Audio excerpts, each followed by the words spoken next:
द्रौपदी चीरहरण एवं भगवान द्वारा उसकी लज्जा रक्षा। वैशंपायन जी कहते हैं, जन्मेजय कर्ण की बात सुनकर समस्त पांडव अपने अपने उत्तरीय वस्त्र उतार कर सभा में बैठ गए। राज तब दुशासन ने उस भरी सभा में द्रौपदी का वस्त्र बलपूर्वक पकड़कर खींचना प्रारंभ किया। वैशंपायन जी कहते हैं, जन्मेजय जब वस्त्र खींचा जाने लगा तब द्रौपदी ने भगवान श्री कृष्ण का स्मरण किया। द्रौपदी ने मन ही मन कहा, मैंने पूर्व काल में महात्मा वशिष्ठ जी की बताई हुई इस बात को अच्छी तरह समझा है कि भारी विपत्ति पड़ने पर भगवान श्री हरि का स्मरण करना चाहिए। वैशंपायन जी कहते हैं, जन्मेजय ऐसा विचार कर द्रौपदी ने बारंबार गोविंद और कृष्ण का नाम लेकर पुकारा और आपत्ति काल में अभय देने वाले लोक पितामह नारायण स्वरूप भगवान श्री कृष्ण का मन ही मन चिंतन किया।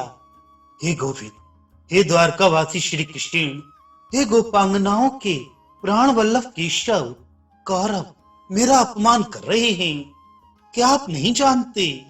हे नाथ, हे रमानाथ, हे व्रजनाथ, हे संकट नाशन जनार्दन, मैं कौरव रूप समुद्र में डूबी जा रही हूँ, मेरा उद्धार कीजिए।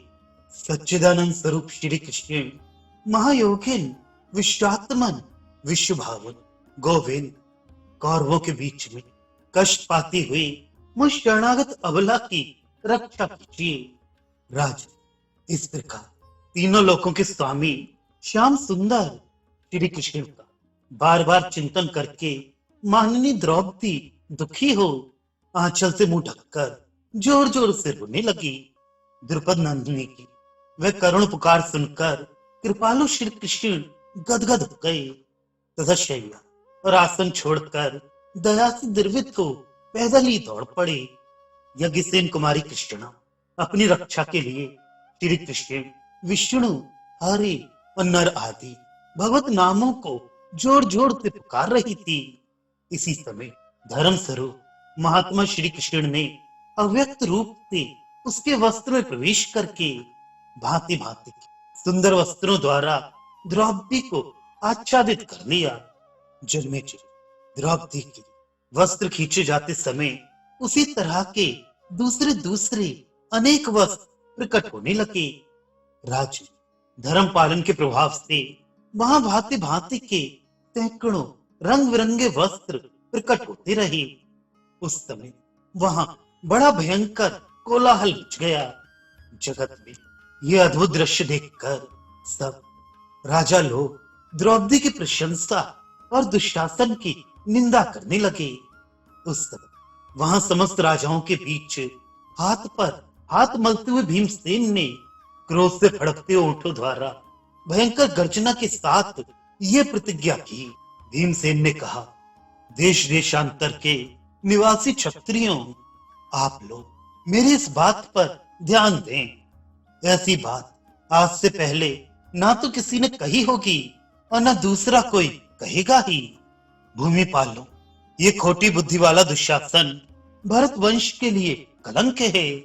मैं युद्ध में बलपूर्वक इस पापी की छाती फाड़कर इसका रक्त पीऊंगा। यदि ना पीऊं अर्थात अपनी कही हुई उस बात को पूरा ना करूं तो मुझे अपने पूर्वज बाप दादों की श्रेष्ठ गत ना मिले।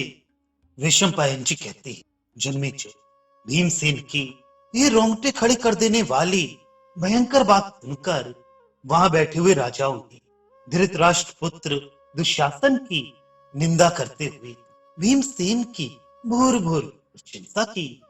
जब सभा में वस्त्रों का ढेर लग गया तब दुशासन थककर लज्जित हो चुपचाप बैठ गया। उस समय कुंती पुत्रों की ओर देखकर सभा में उपस्थित नरेशों की ओर से दुशासन पर रोमांचकारी शब्दों में धिक्कार की बौछार होने लगी। कौरव द्रौपदी के पूर्वक प्रश्न पर स्पष्ट विवेचन नहीं कर रहे थे, अतः वहां बैठे हुए लोग राजा धृतराष्ट्र की निंदा करते हुए उन्हें कोसने लगे।